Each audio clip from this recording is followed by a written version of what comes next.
Welcome to GTO Wizard. I'm really excited to present you today the tool which will change the way you study poker.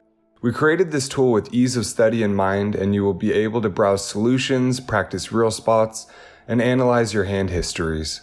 First, let's take a closer look at Solution Browser.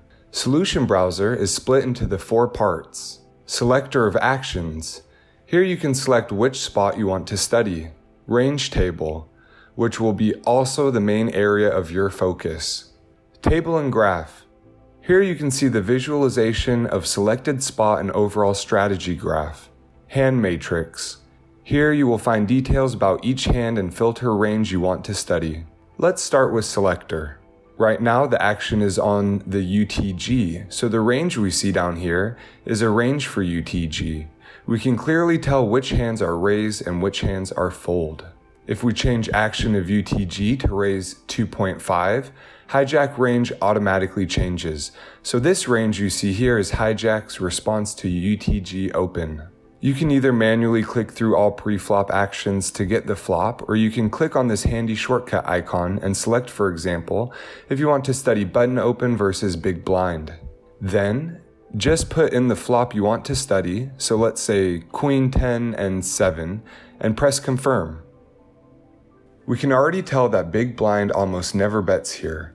So let's go ahead with check here, and you can nicely see what the button strategy should be. You can also notice all the actions here are reflected right away on the table, along with the player's stacks and the pot size.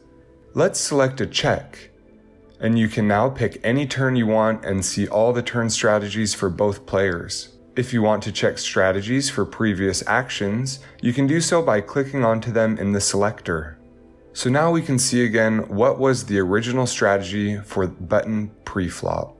Or you can also select different action, and that just completely changes the whole tree. If you want to start over again, you can just click this clear icon that will take you to the beginning. So let's get back to the previous spot and talk more about the ranges and strategies. Here you see the strategy. But you can also switch to EV view, where you see the EV of each hand represented by different colors, so you can clearly tell which hands have the most EV and which are trash.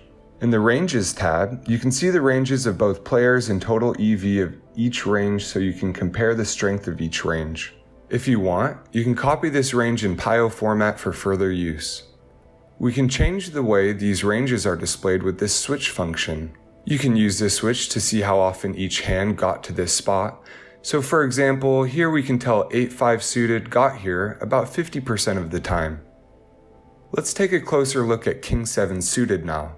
On a first glance, it looks like you should c-bet here about 50% of the time. But if we look more closely, we can see the combo with flush draw c-bets 100% of the time, and the rest of the combos not so much. And that's why we made this neat little switch that shows strategy of each combo separately. So here we can clearly see that the only combo is betting 100% of the time, and the rest of the combos are mainly checking. This graph here shows you overall frequencies of each action.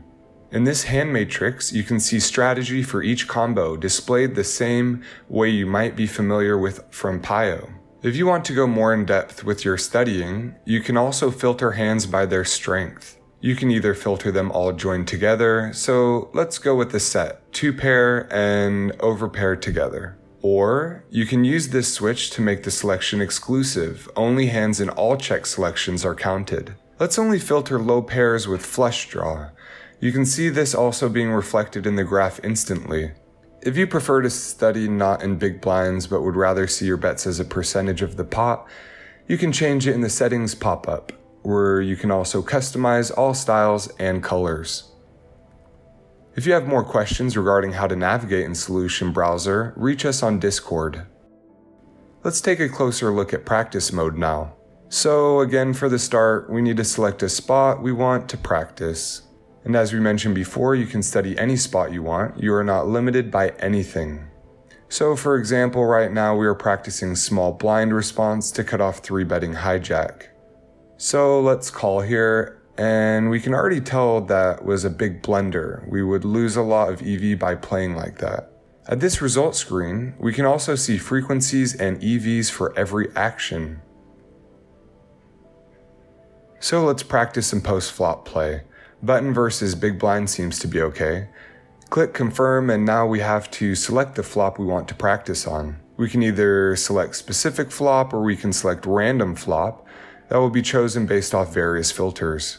So let's go with random flop, which has a flush draw and it's not paired.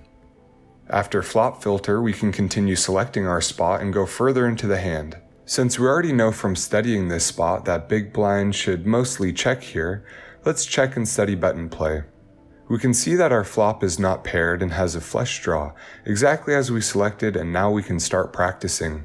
If you prefer to practice overall frequencies instead of selecting single action, you can do so by switching it here. Move the slider and adjust the frequencies to what you think is close to GTO, and press confirm. And now we can see our result and compare it to the actual GTO frequencies shown down below. On the right panel, you can see the history of hands you practice as well as your stats for the practice session. I hope this video sparked your interest in GTO Wizard. Get ready, there's more to come. Join our Discord and become a GTO Wizard.